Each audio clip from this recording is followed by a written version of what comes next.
Hey, what's up everyone? Thanks for checking out the video. Southside Braves here.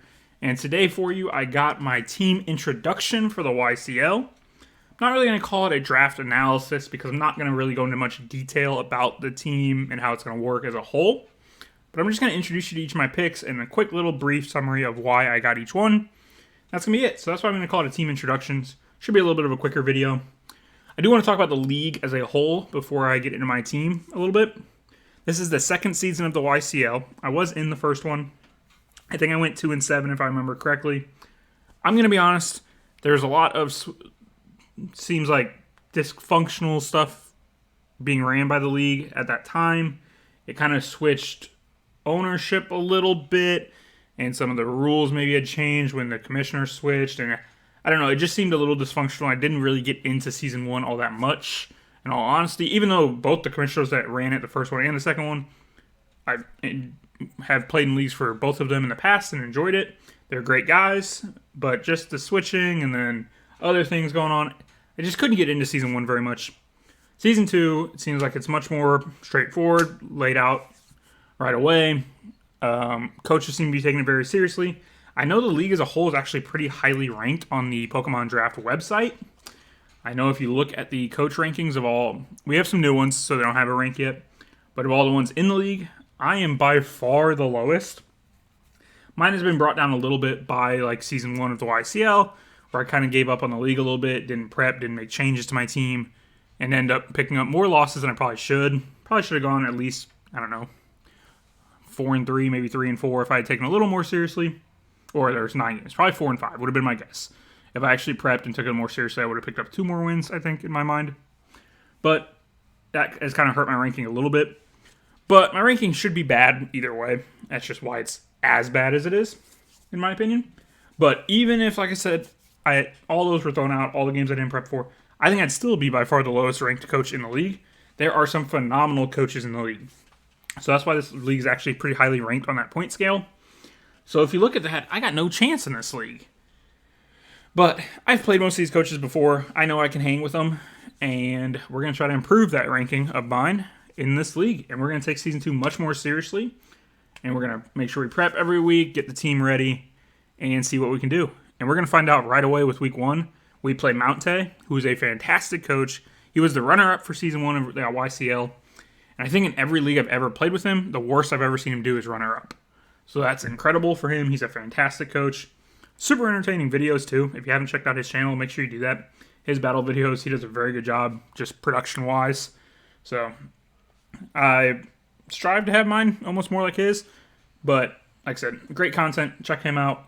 But, all that being said, I'm looking forward to Season 2. Should be a good one. Let's go ahead and just dive on in and introduce you to the Nashville Nidokings. First pick of the draft, we decided to pick him on that we have used a couple times now. You may have just seen it. I just previewed it a little bit there. But I've used it on a couple different teams to pretty average success, if I'm honest.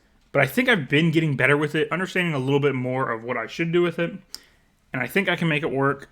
And at pick number 9, where I was in the draft, out of 16, and a snake draft means I'm always going to be in the middle, which is kind of my least favorite spot. Pick 1's always nice. You get top of the board, whatever you want. My favorite is to be at the back, like 15 or 16, so you get that wheel pick or close to it every round. But unfortunately, my least favorite spot right in the middle is where we ended up. But at number 9, Landorus Therian form was still there. So we went ahead and got it. Incarnate form is in this league. It went number 1 overall, though. So obviously we weren't getting that. But at 9, Therian was still there. So we went and got Landorus. Just an overall solid mon. I think most people know what's going on with Landorus. The ground flying typing is phenomenal. Gives you the immunities right away. Like I said, gives you the electric immunity, the ground immunity, what have you. Gives me a defogger and a stealth rocker if I want to use him that way. Gives me a strong attacking Pokemon with that attack stat of 145. I can run Bandit. I can do other things with it. Like I said, it gives you a lot of variety to Landorus and a very strong Pokemon. So yeah, we went and got Landorus. Next up, something we could pair with Landorus, we went and got ourselves a mon we have used before. In Season 2, my first season of the PWD, we had a Azumarill. Pokemon I've used multiple times in the past. Pokemon I feel fairly comfortable with. The set most people fear is the Belly Drum set, but it can do things other than that. Has knockoff, huge power obviously is its ability, but also gets Sap Sipper if it wants to run that. Like I said, knockoff, Play Rough, Aqua Jet, Belly Drum's kind of the set I think most people expect. But again, it gets super power. Like, Azumarill can do some things. I will not be running Belly Drum every single week, I guarantee you. But hopefully I do pick up a sweep or two with the Belly Drum Azumarill. And yeah, it gives me a good fairy type right off the bat, which is something I wanted. So that's why we went and got Azumarill. And actually, looking back to that first season I was in the PWD, a Pokemon we paired with the Azumarill back then is somebody we were going to pair with it again here. And we went and got Amoonguss. I thought the Amoonguss, Azumarill, Landorus top 3 picks, I thought paired very nicely together, those 3. Amoonguss obviously gives you all the static effects you could ever want with Spore, Toxic, Stun Spore. Any of those we can run. I mean, yeah, that's what you get out of Amoonguss. Gives me a little bit of a defensive support mon. So, yeah. I mean, not much more to say. Again, I'm not going to go into too much detail about each of these mons. Just, again, this is a team introduction. So next up, if you didn't know, the draft was all points-based. There was no, like, you get an S tier, an A tier, a B tier, and then you get free picks or whatever. No, all points. Pick whatever you want. You have a budget. Go make it work. Landorus was pretty expensive. Azumarill, fairly expensive. Amoonguss, not too bad. I think it was pretty average price. So I wanted to go get a cheaper mon with my 4th pick.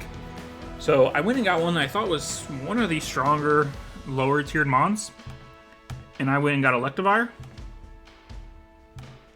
Sorry, let me get Amoonguss out of there. We went and got ourselves Electivire. I've never used an Electivire, to be honest. But I know what it's capable of. Got that strong attack stat. Can even run special if you want to. Decent speed. Just overall, kind of a hard-hitting mon for a low tier. And I say low tier, it wasn't like bottom, but it was lower half. So yeah, we went and got Electivire. I'm excited to use it. I think it's a very cool Pokemon. I like the when they add the evolutions later on, such as Electivire. So yeah, not much more to say. Electivire is kind of a straightforward mon, I think. I mean, I think he has a decent move pool, but I mean, and you can, like I said, you can run special if you want, or you can run physical. So yeah, there's Electivire for you. After Electivire, I wanted to get something I've been talking with other coaches, specifically if you know him from the RODL. Last season, he was one of the pickup coaches. Iston has been kind of talking with me a little bit, trying to improve my Pokemon play. Like I said, I want to take it more seriously. I want to get better. He's been helping me a little bit here and there. Unfortunately, I haven't been able to talk to him as much as I would like, but some of the things he has said have stuck. One of them was, when I look at my draft, Fairy Dragon Steel is something you obviously want. You have that Fire, Water, Grass. You want some immunities like ground and flying and such. Something I never thought about that he actually put more emphasis on was actually getting a good Dark type. And I kind of thought, I'm like, yeah, actually, that makes a lot of sense. So I wanted to make sure I got one in this draft.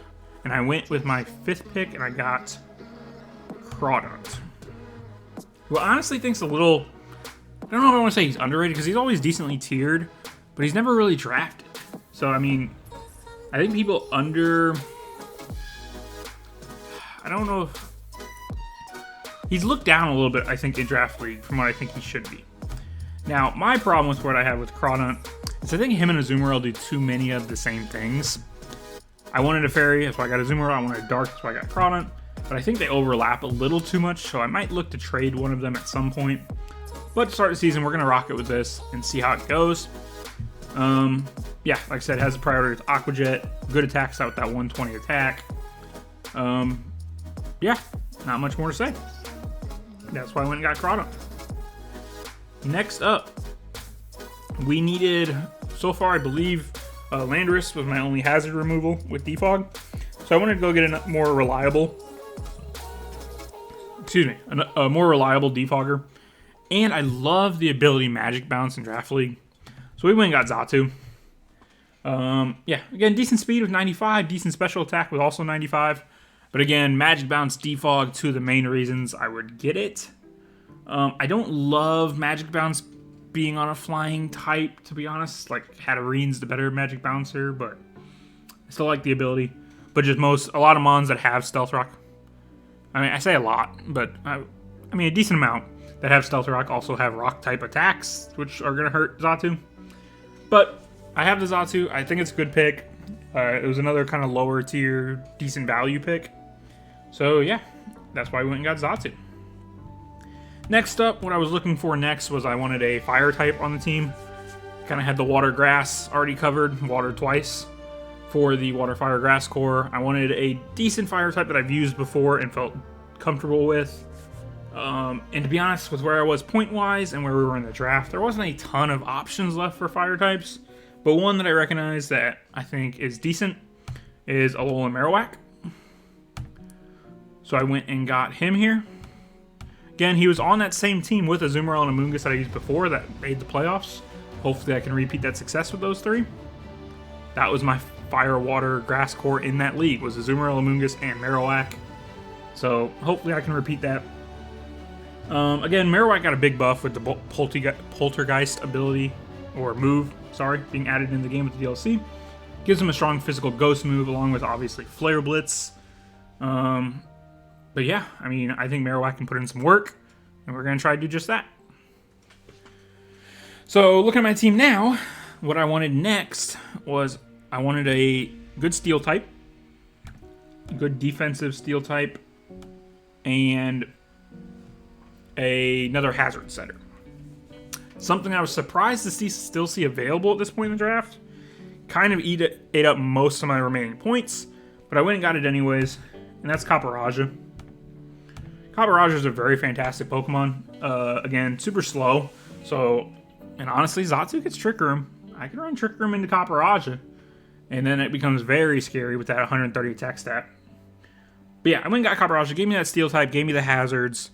Also has such great coverage. I always find it weird that this Pokemon, just a Steel Elephant, gets as many different types of moves as it does. Has like Power Whip, Heat Crash, Play Rough. It's just stuff like that. Like, it has a really good moveset. So getting it this late in the draft I thought was a good pickup. So that's why we have Copperajah. Next up, again, where I was at point-wise, I had to go to the bottom of the barrel for my last three.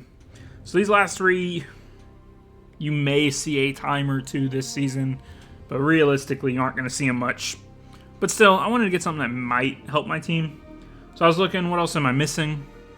Didn't have a dragon yet, so I'm like, what low-tier dragons can we go get? And to be honest, there's not many. There's not many choices there.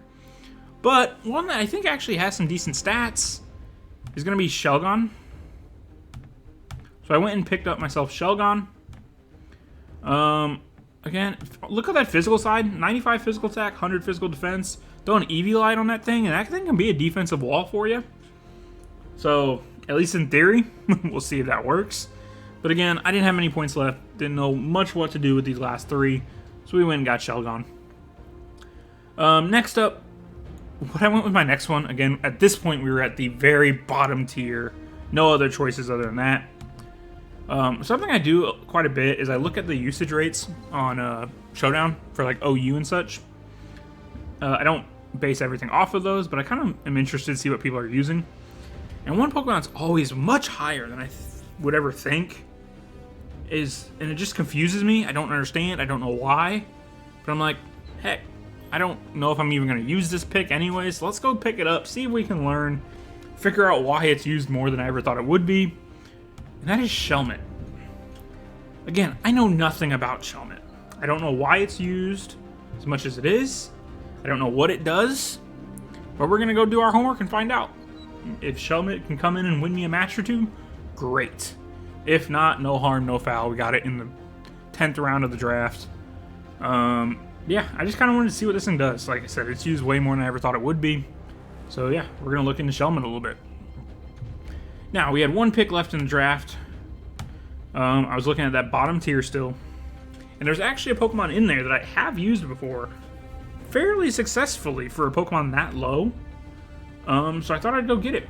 And that is the Dedenne. I actually like Dene quite a bit. I think it can do a lot of good things for you. Gives you a pretty decently speeded volt switcher with that 101. I think it also gets U-turn if you wanted to run U-turn instead. I don't think I ever have, and I don't think I ever will. But I think it does get both. Having Fairy and Electric Stab. Also gets Super Fang and Nuzzle. And then Cheek Pouch ability with a... I always forget the berry I run on it, but the one that boosts the special attack is usually the one I go with. So, I mean, all that. I think the Dene is a pretty decent mon for the very bottom tier. So, I do foresee myself bringing Dedenne at some point. I think Dedenne and Shelgon will make 1 or 2 appearances this season. Shelmet, I have no idea. But, yeah, I actually look forward to using Dedenne. I think it's a decent Pokemon. So, yeah, that's the team this season. I'm not going to say much else about it. Let me know what you guys think of the roster down in the comments. Let me know who else's rosters you think I should be scared of. And yeah, like I said, week 1 we go up against Mountay. Fantastic coach. We'll get a good gauge of the roster right off the bat. If he comes out and rolls me, I know I got some changes I'll probably need to make. And I'll do that and try to adjust. If we hang with Mountay, like I said, he's a fantastic coach. So if we hang with him, keep it close, hopefully pick up a win, then I know this roster can compete, and I know I can compete against these coaches. So, yeah, like I said, I know these coaches in this league are so talented. It's going to be very tough to win games. Every single week it's going to be tough to win games. But I think we can go out and do it with this roster, and that's exactly what we're going to do. We're going to go make playoffs. We're going to continue into playoffs, and hopefully win some ball games. So, all that being said, there's one other thing I want to throw at the end of this video. And that is, if you haven't checked out Squid's channel, Squid to Feed, he is the analyst for the YCL this season. He's putting out some really good content. He put out a video before the draft explaining how it worked and some picks to look forward towards. I think I got at least 2 of his that he actually mentioned. I think Electivire and Xatu are mentioned, and Copperage. I think I ended up getting 3 of his mentions in that video. Make sure you check that out. He also did a complete analysis of the draft as a whole. Great video. Check that out. I know he's going to have a Pick'ems video coming out for week 1 here in just a few days. And I have the pleasure of working with him for the power rankings. And I'm just going to throw this out there like I do every time I ever do power rankings. They're so opinion-based, especially in the preseason. It is so hard to judge whose team's good and who's not. We are taking coach skill completely out of the equation and only looking at rosters. So, and it's a blast doing it. I enjoy doing it with Squid. I think he's enjoying doing it as well. So look forward to that look forward to that video when it comes out. But yeah, he's putting a ton of work into it. Go give him a like and subscribe on his channel and all of his YCL videos. And keep an eye out for that power rankings video. Again, I know a bunch of you are going to disagree with the rankings. That's fine. Again, I know most of them end up wrong. I think the first power rankings I did for the SRL, I had Mountay dead last, and he ended up winning the whole league. I had never seen him play before that season. I had never met him. So, but yeah, power rankings are incredibly wrong all the time. That's why they're power rankings and not standings. So, all that being said, check out Squid's channel. Check out my battles when they come out. The battle against Mountay will be out next Sunday. So come back for that. And yeah, I'll stop rambling on here. Hope you all have a good night. Thanks for watching. Please like and subscribe if you did. And I'll catch you in the next video. Bye.